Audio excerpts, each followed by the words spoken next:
All right, let's dive right into this.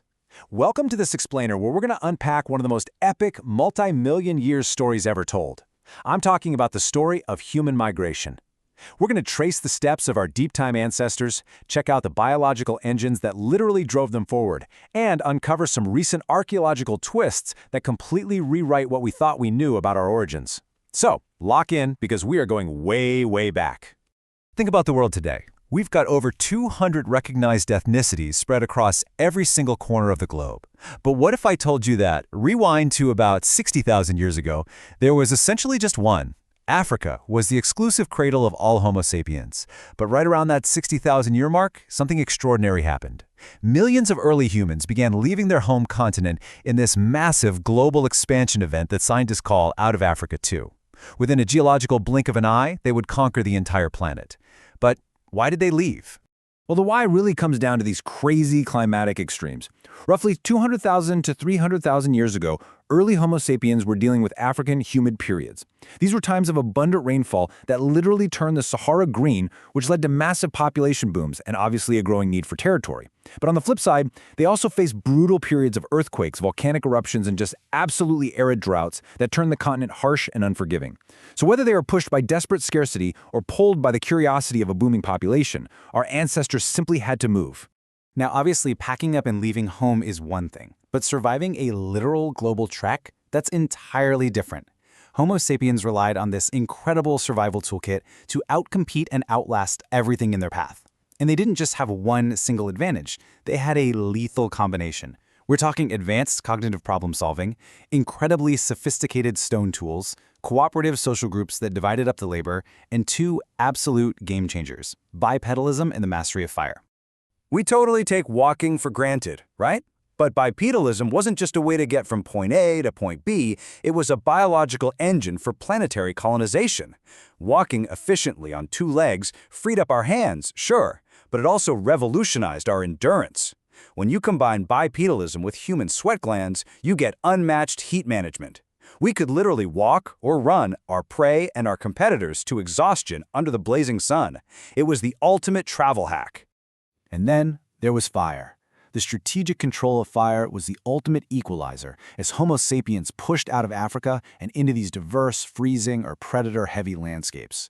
It offered warmth in harsh new climates and kept the apex predators at bay in the pitch dark. But most importantly, it let us cook. Cooking unlocked vastly improved nutrition, giving our ancestors the massive caloric surplus they needed to fuel their energy-hungry, expanding brains. So, armed with this toolkit, the Out of Africa 2 expansion just explodes. But this conquest wasn't a single weekend trip, you know. It happened in multiple, highly strategic waves. First came the coastal push to Australia around 50,000 years ago, then into Europe and China, up into the freezing regions of Russia, and finally sweeping all the way down into the Americas by about 16,000 years ago. But here's a detail that absolutely blows my mind. Around 50,000 years ago, our ancestors reached Australia first. Just let that sink in. Thousands of years before they ever conquered Europe, Homo sapiens were successfully navigating the open oceans using primitive bamboo rafts. They followed these hospitable coastal routes from the Arabian Peninsula, past India, and right down to Australia. You might be wondering why go all the way there first. Well, the coastal climates were favorable, and frankly, they were actively avoiding Europe for a very specific reason. Why avoid Europe? Two words: the Neanderthals. Europe was cold, harsh, and heavily guarded by Neanderthals who had been perfectly adapted to that exact environment for over 200,000 years. In fact, earlier human attempts to enter Europe had actually failed. But by 45,000 years ago, Homo sapiens were finally ready. Armed with those advanced tools, fire, and the complex social communication we talked about earlier, they pushed into Europe. And this time, they were able to directly compete with, coexist alongside, and ultimately assimilate the Neanderthals. And that coexistence, it left a staggering genetic legacy, 1 to 2%. See, the Neanderthals went extinct around 40,000 years ago, but they didn't entirely vanish. Homo sapiens genetically assimilated them.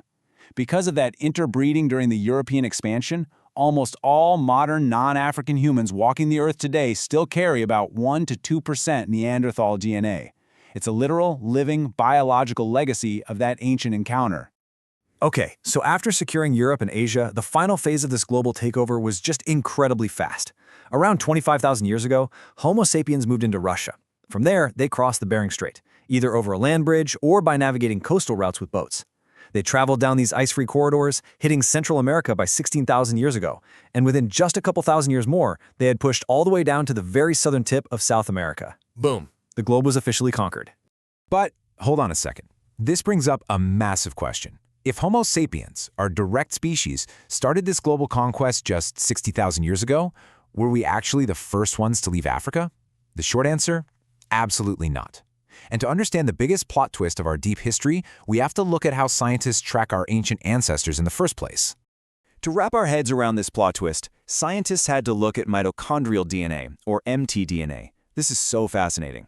Unlike your regular DNA, which is just a mashup of both your parents, mitochondrial DNA is passed down exclusively from your mother. It stays unchanged, save for a few occasional, trackable mutations. Because of this unique inheritance pattern, scientists can use it as a genetic breadcrumb trail, tracing maternal lineages backward through deep time with incredible precision. So by hacking this genetic breadcrumb trail, scientists made a monumental discovery. Every single living human today traces their lineage back to one single maternal ancestor, famously dubbed mitochondrial Eve. She lived in southern Africa roughly 170,000 to 200,000 years ago. But here is the kicker. She wasn't alone. She lived alongside a diverse population of Homo sapiens, who themselves were coexisting with entirely different human species. The hominids we eventually met in Europe and Asia weren't evolved Homo sapiens. They were the descendants of totally separate, far older migrations out of Africa. Because when you look at the archaeological evidence for these deep time predecessors, it completely shatters that 60,000-year timeline. In Dmanisi, Georgia, we find skulls dating back 1.8 million years. In China, craniums from 1.6 million years ago. And in Maso, India, butchered bones dating back a mind-bending 2.5 million years. This proves definitively that various hominid species were migrating out of Africa millions of years before the Out of Africa 2 event even started. And this widespread early expansion busts a really big myth in anthropology. We used to think that a hominid needed a massive, modern-sized brain to be smart enough to migrate continents. Yeah, totally not true. The hominids found in Dmanisi, Georgia, had a brain capacity roughly half the size of a modern human brain. Yet, despite those anatomical limitations, and armed with, honestly, really simple stone tools, these ancient Georgian pioneers were incredibly successful. They didn't just pass through. They adapted to the diverse Eurasian climate, hunted local species, and continuously occupied the Dmanisi region for an astonishing 80,000 years. Turns out, adaptability and resilience matter just as much as brain size when you're conquering new worlds. And this picture of incredibly widespread ancient exploration goes deep into Asia, where we're finding deep time footprints everywhere. We're talking stone tools in China pushing the clock back 2.12 million years. Tools in Jordan dating back 2.4 million years, possibly left by Australopithecus traversing through Egypt, and perfectly preserved 1.5 million-year-old stone tools scattered across southern India. The planet was literally teeming with different early human pioneers, long before we ever packed our bags. But maybe the most mind-blowing example of this deep-time adaptability is Homo floresiensis, discovered over in Indonesia. You might know them colloquially as the Hobbit. This completely distinct human species stood just 1 meter tall with a microscopic 426 cubic centimeter brain. They diverged from early ancestors over 1.75 million years ago and thrived on an isolated island. Again, just proving that early human migration and survival had basically nothing to do with having a large modern brain. So, the thing we keep coming back to is the sheer age of all this. In the Mosul region of India, archaeological excavations uncovered fossilized bones with distinct cut marks. This indicates that early humans were butchering and scavenging meat, likely from animals killed by floods, over 2.5 million years ago. 2.5 million! This jaw-dropping discovery dramatically shifts the timeline of exactly when hominids first ventured into the Indian subcontinent.